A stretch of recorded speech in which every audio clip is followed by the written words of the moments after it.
اصل گفتگو کا آغاز کروں یہ نقطہ واضح ہو جانا چاہیے کہ نبی اکرم صلی اللہ علیہ وسلم نے دو اعتبارات سے مشابہت کا ذکر کیا ہے. موجودہ امت مسلمہ یعنی ہم امت محمد صلی اللہ علیہ وسلم اور سابقہ امت مسلمہ یعنی بنی اسرائیل. بعد فقد قال اللہ تبارک و تعالی کما ورد فی سورۃ بنی اسرائیل اور سورۃ الاسراء.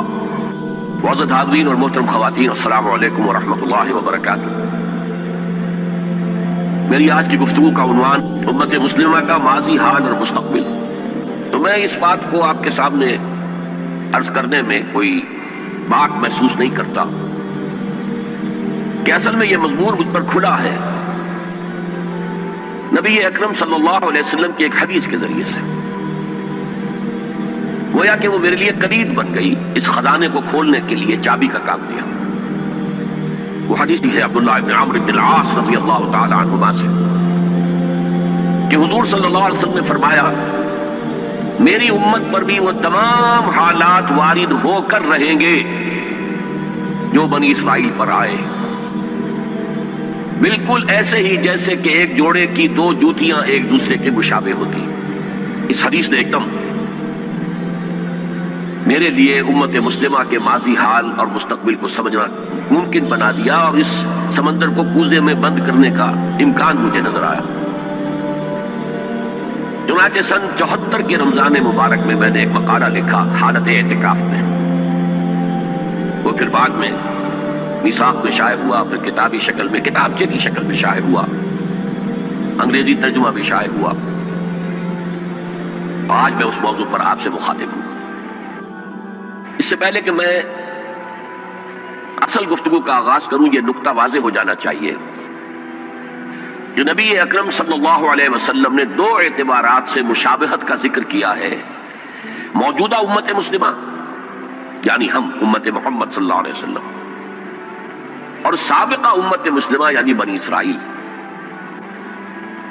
آپ میں سے بہت سے حضرات کے لیے تو بنی اسرائیل کے لیے یہ اصطلاح ہی بہت عجیب سی محسوس ہو رہی ہوگی. سابقہ امت مسلمہ یہ اصل میں ہماری ناواقفیت کی وجہ سے ہے، ورنہ جیسے کہ غالب نے کہا تھا کہ ریختہ کے ایک تم ہی استاذ نہیں ہو غالب. سنتے ہیں اگلے زمانے میں کوئی میر بھی تھا. تو ایسے ہم ہی واحد امت مسلمہ نہیں ہیں، ہم سے پہلے بھی ایک عظیم امت رہی ہے بنی اسرائیل. وہ حضرت موسیٰ کے امتی تھے، ہم حضرت محمد کے امتی ہیں صلی اللہ علیہ وسلم علیہ الصلوۃ والسلام. انہیں تورات دی گئی تھی، ہمیں قرآن دیا گیا ہے اور قرآن مجید میں بار بار آتا ہے کہ اہل ایمان جس طرح قرآن پر ایمان رکھتے ہیں ایسے ہی تورات اور انجیل پر بھی ایمان رکھتے ہیں. یعنی اس بات پر ایمان کہ وہ اللہ کی کتابیں تھیں اگرچہ ان میں تحریف ہو گئی. پھر ذہن میں رکھیے اس امت میں 3 کتابیں نازل ہوئی ہیں، تورات، زبور اور انجیل. اس کے علاوہ بہت سے نبیوں کے صحیفے، اولڈ ٹیسٹمنٹ جو ہے عہد نامہ قدیم، کتنے انبیاء کے صحیفے اس میں شامل. یہ بھی نوٹ کیجئے کہ یہ وہ امت ہے جس کے لیے قرآن میں 4 مرتبہ آیا ہے کہ ہم نے انہیں تمام جہان والوں پر فضیلت دی تھی. 2 مرتبہ تو صرف سورہ بقرہ میں نے ہی انہی الفاظ میں آیت وارد ہوئی ہے، 6 رکوع کے شروع میں اور 15ویں رکوع کے شروع میں. یا بنی اسرائیل اذکروا نعمتی التی انعمت علیکم وانی فضلتکم علی العالمین.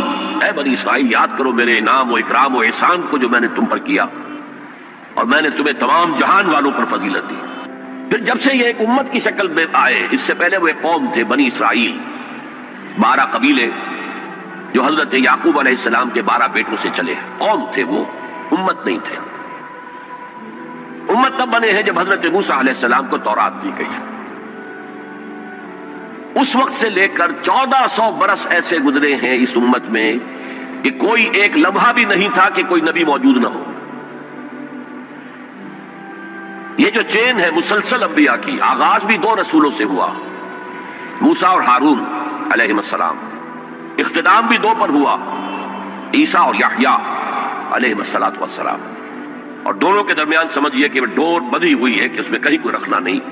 بخاری شریف میں روایت ہے حضور کی صلی اللہ علیہ وسلم کانت بنو اسرائیل تسوسهم الانبیاء کلما ہلک نبی خلفہ نبی. بنی اسرائیل کی سیاست، ان کے انتظامی معاملات انبیاء کے ہاتھ میں ہوتے تھے. جیسے ہی کوئی نبی فوت ہوتا تھا کوئی اور نبی اس کا خلیفہ بن جاتا تھا. جیسے حضرت داؤد، حضرت سلیمان، یہ دو مثالیں تو ہر انسان کو معلوم. بہرحال اس امت اور موجودہ امت مسلمہ امت محمد صلی اللہ علیہ وسلم میں مشابہتیں دو اعتبارات سے بیان کی گئی. ایک اس اعتبار سے مسلمانوں تم میں بھی وہ ساری گمراہیاں پیدا ہوں گی جو سابقہ امت میں پیدا ہوئی. لَتَتَّبِعُنَّ سُنَنَ مَنْ كَانَ قَبْلَكُمْ، تم لازماً پیروی کرو گے ان کے طور طریقوں کی کہ جو تم سے پہلے تھے. حتیٰ کہ اگر وہ گوہ کے بل میں گھسے تھے تم بھی گھسو گے، اور اگر ان میں سے کوئی شقی ایسا اٹھا تھا کہ اس نے اپنی ماں سے زنا کیا تو تم میں بھی کوئی بدبخت ضرور ایسا اٹھے گا جو اپنی والدہ سے زنا کرے گا. تو یہ تو ہے گمراہیوں کا معاملہ، امت کے اندر پیدا ہونے والی اعتقادی اور عملی گمراہیاں. چنانچہ اس کے ضمن میں جو 10 رکوعوں پر مشتمل فرد جرم عائد کی گئی ہے بنی اسرائیل پر سورہ بقرہ میں، 5ویں رکوع سے شروع ہوتی ہے بات اور 15ویں رکوع کے آغاز تک چلتی ہے. اس میں در حقیقت ہم اپنی موجودہ کیفیت کا اس آئینے میں مشاہدہ کر سکتے ہیں. وہ ساری اعتقادی اور عملی گمراہیاں ہمارے اندر پیدا ہوئی. ہم تو بخشے بخشائے ہیں، سیغفر لنا، ہم تو اللہ کے محبوب اور چہیتے ہیں، ہمیں تو آگ جہنم کی چھوئے ہی کہ نہیں چھوئے گی تو گنتی کے چند دن. پھر دین کے اندر تفریق، کچھ احکام ماننے کچھ نہ ماننے، جس کا میں حوالہ اس سے پہلے دے چکا ہوں. افتؤمنون ببعض الکتاب وتکفرون ببعض. پھر یہ کہ دین کے ظاہر کے اوپر ہی اپنی ساری توجہ جو ہے مرکوز کر دینا، باطنی اس کی حقیقت اور باطنی روح سے صرف نظر کر لینا. ظاہری چیزوں میں بال کی کھال اتارنا اور چھوٹی چھوٹی چیزوں پر کفر کے فتوے لگا دینا. جیسے کہ حضرت مسیح نے کہا تھا کہ تم مچھر چھانتے رہ جاتے اور سموچے اونٹ نکل جاتے ہو.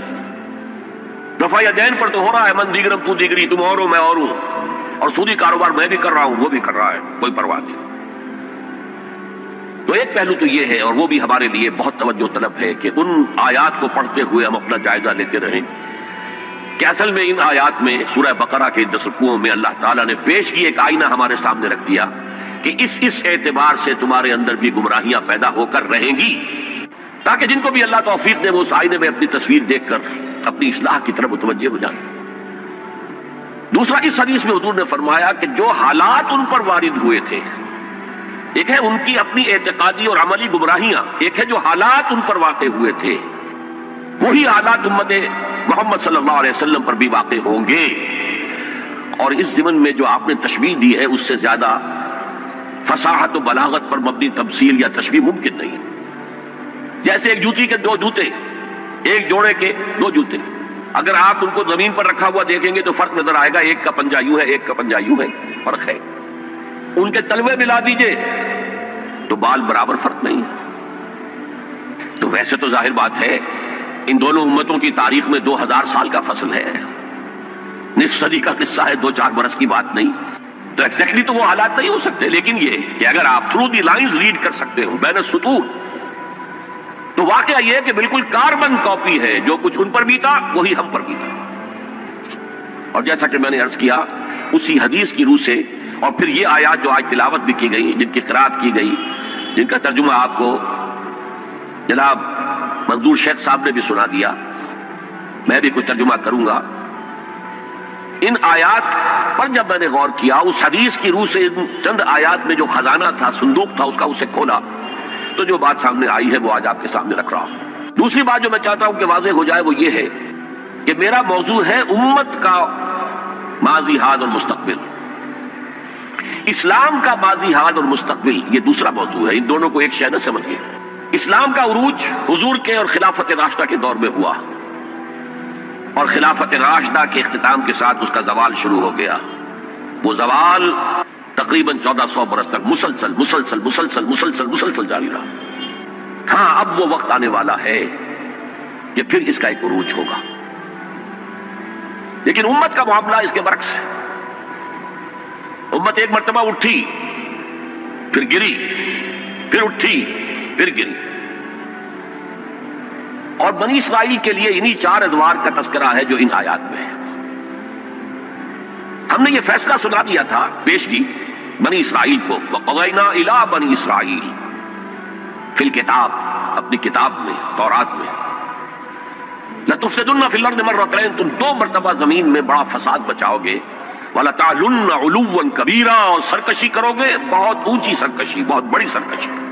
اب یہاں پر حذف سمجھیے، محذوف سمجھیے، انڈرسٹوڈ سمجھیے کہ جب یہ وقت آئیں گے تو تم پر ہمارے عذاب کے شدید کوڑے پڑیں گے، اس لیے کہ آگے جو لفظ وعد آ رہا ہے فَإِذَا جَاءَ وَعْدُ أُولَاهُمَا، تو وعدہ تو عذاب کا تھا اصل میں، یہ تو خبر تھی صرف، یہ وعدہ نہیں تھا کہ تم 2 مرتبہ اپنی تاریخ کے دوران بہت شدید سرکشی کرو گے، اللہ کے خلاف، اللہ کے دین کے خلاف، اللہ کی شریعت کے خلاف بہت فساد بچاؤ گے۔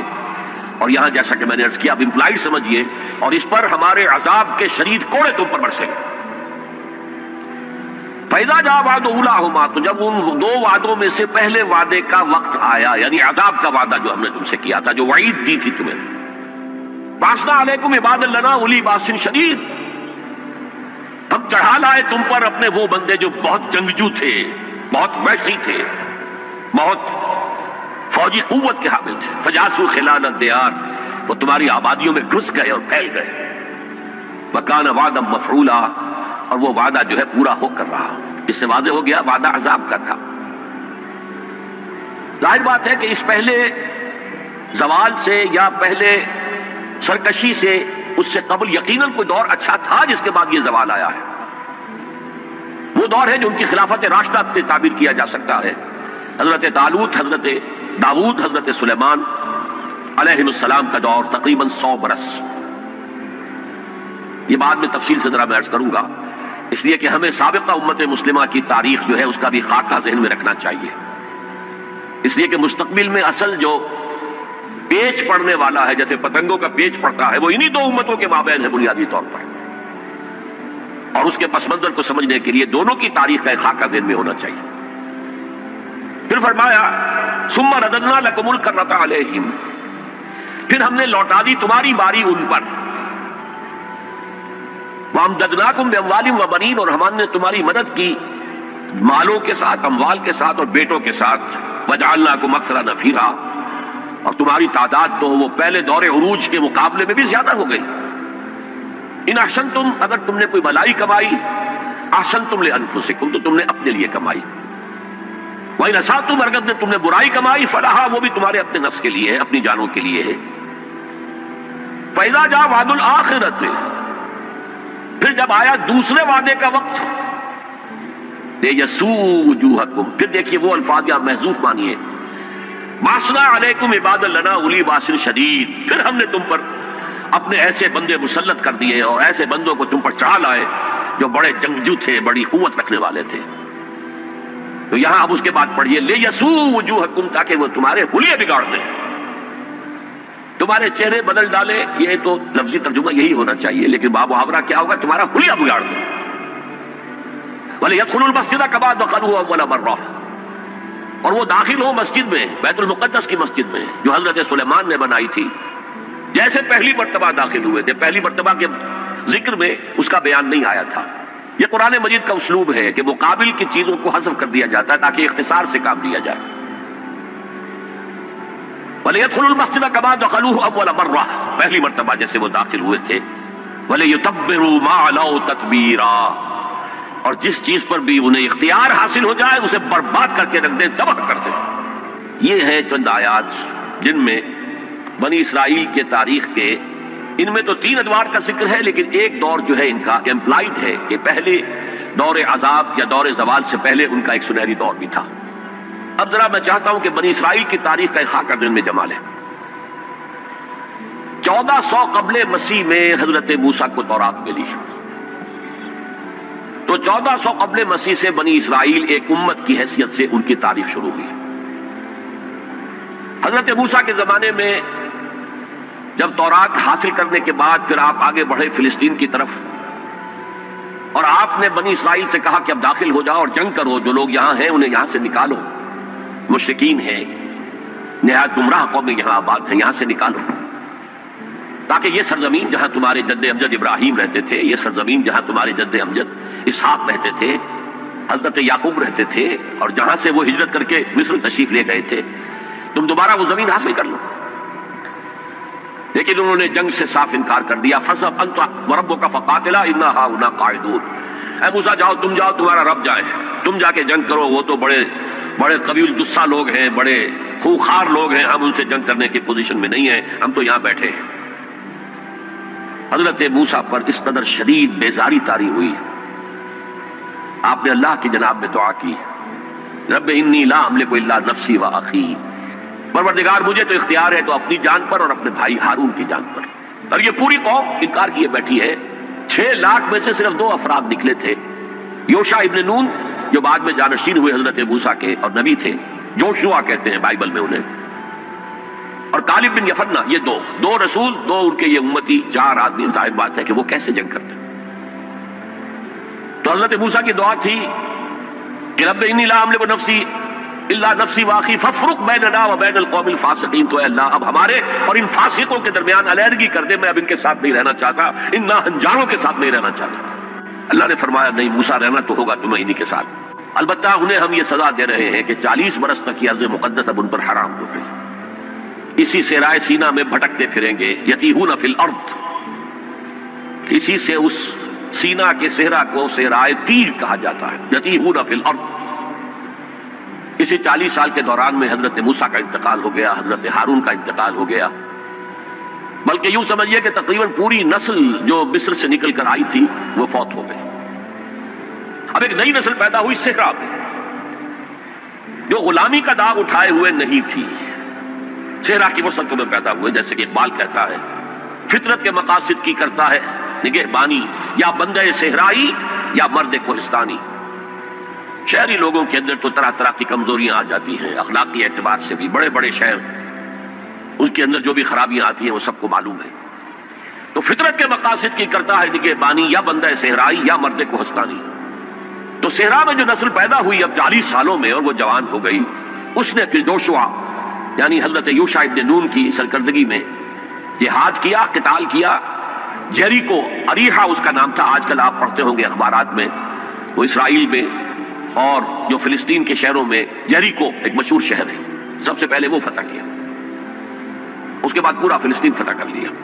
غلطی یہ کی کہ کوئی ایک مرکزی حکومت قائم نہیں کی، 12 قبیلوں نے 12 چھوٹی چھوٹی ریاستیں بنا لی. اب 12 ریاستیں ہوں گی تو آپس میں کھٹ پٹ بھی ہوگی، اختلافات بھی ہوں گے. جیسے ہمارے دور زوال میں ہندوستان میں جب مغلیہ سلطنت کا جو کنٹرول تھا وہ ڈھیلا پڑ گیا، تو اب ہر جگہ پر راجے ہیں، مہاراجے ہیں، نواب ہیں، لوکل لوگ کھڑے ہو گئے اور ان پر کوئی کنٹرول اب مرکز کا نہیں رہا.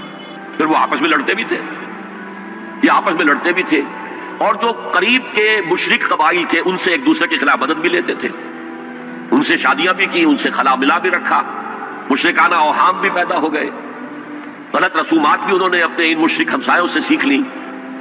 تو پھر ان پر ایک سزا مسلط ہوئی، اور جو آس پاس کے مشرک قبائل تھے انہوں نے انہیں فتح کر کے انہیں اپنے گھروں سے نکال دیا. 300 برس اس کیفیت میں گزرے ہیں. اس کے بعد جب ان کا حال یہ ہو گیا کہ اپنے گھروں سے نکال دیے گئے، ان کے بیٹوں کو روک لیا گیا غلام بنانے کے لیے، تو پھر انہوں نے وقت کے نبی سے کہا کہ ہمارے لیے ایک بادشاہ آپ معین کر دیں، سپہ سالار معین کر دیں کہ ہم اس کی قیادت میں قتال کریں. وہ واقعہ قرآن مجید میں سورہ بقرہ میں تفصیل سے ہے، میں اس کی تفصیل میں نہیں جانا چاہتا. بہرحال اس کے نتیجے میں حضرت طالوت، پھر حضرت داؤد، پھر حضرت سلیمان، یہ 100 برس ہیں جن میں ان کو کہنا چاہیے کہ ان کا پہلا سنہری دور، جسے میں کہہ رہا ہوں ان کی خلافت راشدہ. یعنی فرق نوٹ کیجئے، ہماری خلافت راشدہ دور نبوت سے متصل ہے، کوئی فصل نہیں ہے اس کے مابین، لیکن ان کی خلافت راشدہ میں 300 برس کا فصل ہے. دور نبوت حضرت موسیٰ علیہ السلام کا 300 سے بھی تقریباً 350 برس، وہ بھی شمار کر لیجئے جو صحرائے تیہ میں بھٹکتے ہوئے گزرے. بہرحال یہ 100 سال ان کے بڑے شاندار تھے. حضرت داؤد کی حکومت اور حضرت سلیمان کی حکومت تو اس اعتبار سے پوری انسانی تاریخ میں یونیک ہے کہ ہوا پر بھی انہیں کنٹرول دے دیا گیا، جنات ان کے تسلط میں آ گئے، اور پرندوں اور جانوروں کی بولیاں بھی ان کو سکھا دی گئیں. اس قسم کی حکومت تو اللہ نے کسی اور کو کبھی دی ہی نہیں. لیکن پھر اب ان کا دور زوال شروع ہوا. حضرت سلیمان کے 2 بیٹوں کے درمیان سلطنت تقسیم ہو گئی. شمالی اسرائیل چھوٹی تھی اور بڑی یہودا، 2 حصوں میں تقسیم ہو گئی. اور ان میں سوال آیا اخلاقی، مذہبی، اعتقادی، عملی. دنیا پرستی، دولت پرستی، مشرکانہ اوہام، غلط رسوم، اس کے نتیجے میں پھر اللہ کے عذاب کا پہلا کوڑا جو ہے، بڑا کوڑا، وہ پڑا، اور وہ 2 حصوں میں آیا، نوٹ کر لیجئے۔ پہلے اشوریوں نے، سیریا کے رہنے والے اشوریوں نے حملہ کیا اور شمالی سلطنت اسرائیل کو تہس نہس کر دیا، ختم کر دیا۔ یہ ہوا ہے تقریباً 700 قبل مسیح۔ خلافت راشدہ ان کی ہے 1000 قبل مسیح سے لے کے 900 قبل مسیح تک، تو گویا کہ اس کے 200 برس کے بعد سلطنت اسرائیل ختم۔ سلطنت یہودا رہی، لیکن اس میں بھی وہ زوال جاری رہا، تو تقریباً 125 سال کے بعد نیبوکڈنیزر کا جو حملہ آیا ہے، king of Babylonia, the Chaldean emperor, یہ علاقہ کلدانیہ کہلاتا ہے، اور یہی تو حضرت ابراہیم کا مولد ہے، جہاں ان کی ولادت ہوئی ہے، شہر ار، وہ اسی عراق میں ہے۔ عراق کا پرانا نام جو ہے وہ بیبیلونیا ہے، بابل۔ نیبوکڈنیزر نے جو حملہ کیا ہے، 6 لاکھ یہودی اپنی جگہ پر قتل کیے، اور 6 لاکھ کو قیدی بنا کر لے گیا، بھیڑ و بکریوں کی طرح، جیسے ریوڑ ہانک کے لے جائے جاتے ہیں، لے جائے گئے 6 لاکھ بیبیلونیا لے گیا، وہاں انہیں قید کے اندر رکھا۔ یہ ان کا پہلا بہت ہی بڑا جو ہے اللہ کے عذاب کا دور تھا۔ اس میں اس نے یروشلم کی اینٹ سے اینٹ بجا دی، کوئی ایک انسان وہاں زندہ باقی نہیں رہنے دیا، اور حضرت سلیمان کی بنائی ہوئی مسجد کو اس نے مسمار کر دیا، اور اس میں 2 اینٹیں بھی سلامت نہیں رہی۔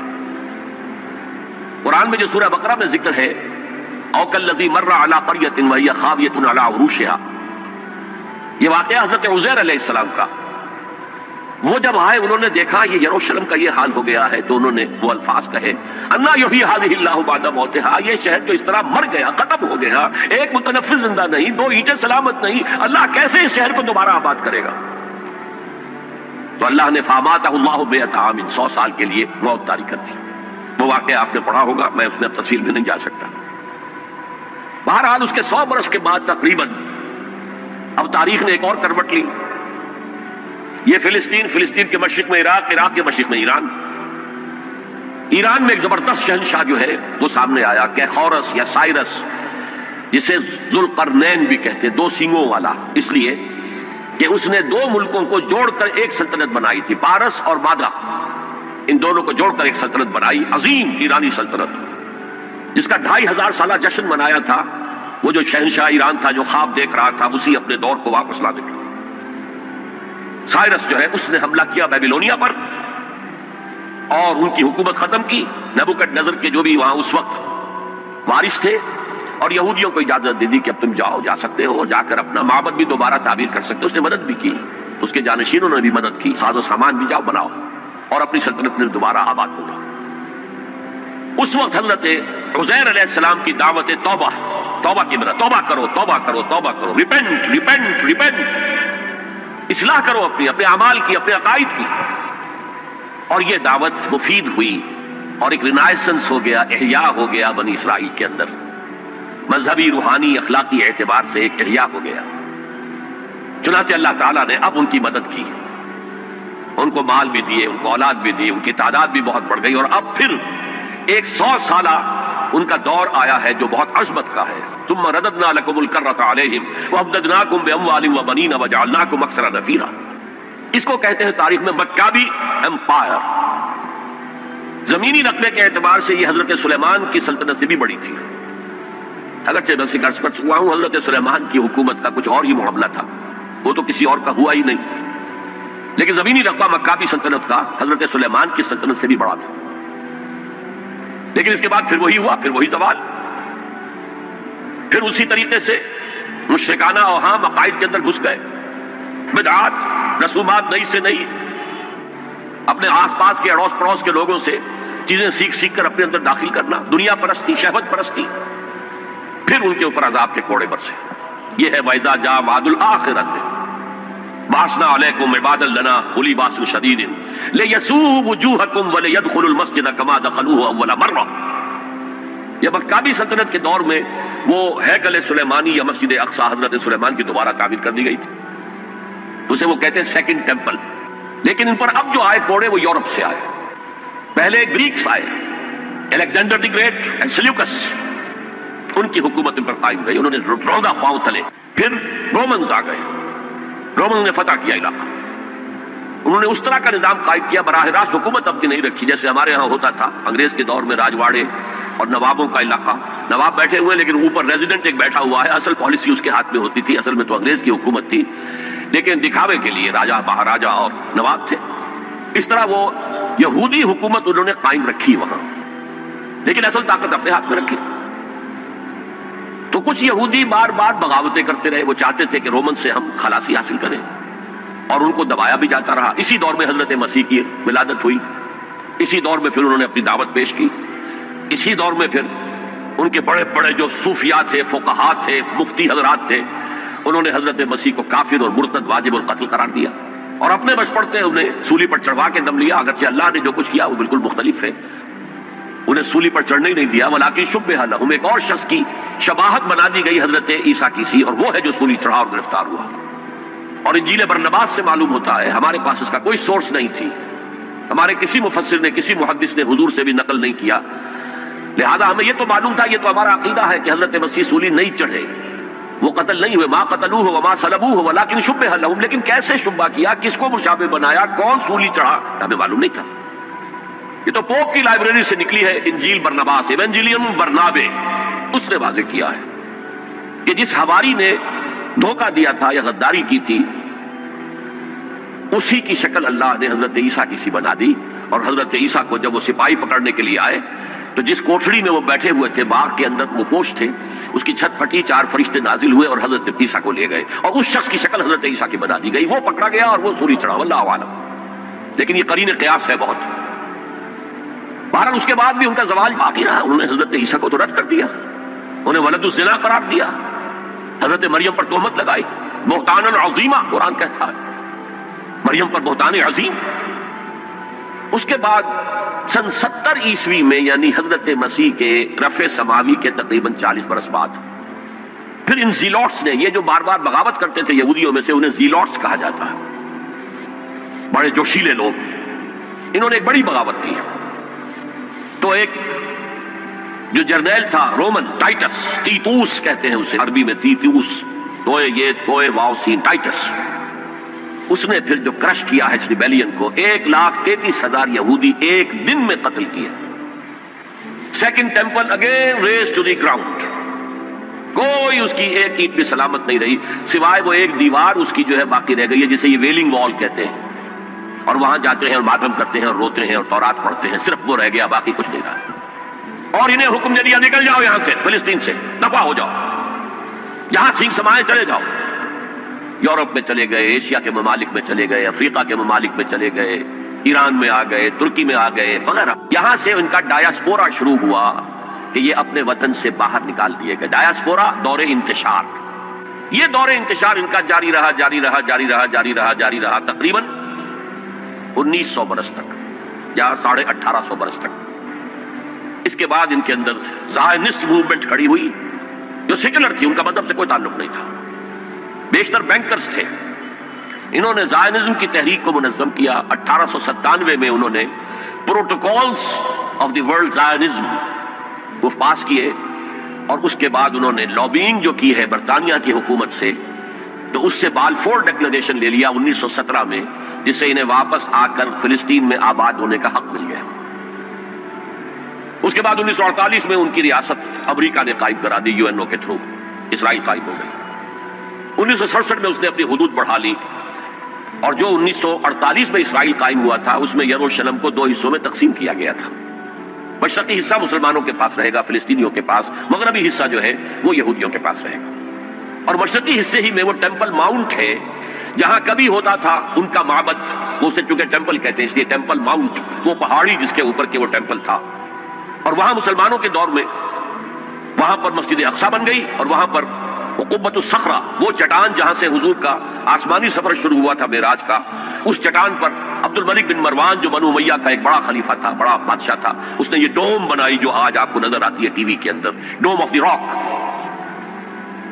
اب جو ان کا پروگرام ہے وہ میں پھر بعد میں عرض کروں گا مستقبل کے حوالے سے، لیکن یہ نوٹ کر لیجئے کہ اسی ڈایاسپورا کے دوران، ڈایاسپورا تو شروع ہو گیا سن 70 عیسوی میں، اس کے پورے 500 برس بعد ولادت ہوئی ہے حضور کی صلی اللہ علیہ وسلم. اور اسی عرصے کے دوران سن 300 عیسوی میں ایمپرر کانسٹنٹائن نے عیسائیت قبول کر لی اور پورا جو ہے رومن امپائر عیسائی ہو گئی. تو حضور کے زمانے میں یروشلم پر قبضہ تھا عیسائیوں کا. ہیراکلیس ہرقل اس کی حکومت تھی. اور حضرت عمر کے زمانے میں جب فتح ہوا ہے یروشلم تو عیسائیوں نے ہینڈ اوور کیا ہے. وہ بھی ایک لمبی کہانی ہے، کیوں کیا ہے، کیسے کیا ہے، اس وقت میں اس میں نہیں جانا چاہتا. بہرحال یہ خاکہ ذہن میں جمائیے کہ ان کا پہلا عروج حضرت موسیٰ کے 300 برس بعد، 100 برس کا ان کی خلافت راشدہ کا دور، پھر ان کا زوال اسیرینز کے ہاتھوں پٹائی اور نیبوکڈ نظر کے ہاتھوں پٹائی، اور the period of captivity in Babylonia. پھر ان کو سائرس نے نجات دی، آ کر سیکنڈ ٹیمپل بنایا، اور پھر اللہ تعالیٰ نے ان کی توبہ کو قبول کیا اور ایک رینائسنس ان میں ہو گیا، احیاء مذہب ہو گیا، اخلاق بھی اچھے ہو گئے، توبہ کر لی، تو اللہ نے پھر ان پر فضل فرمایا اور مکہ بھی سلطنت قائم ہو گئی.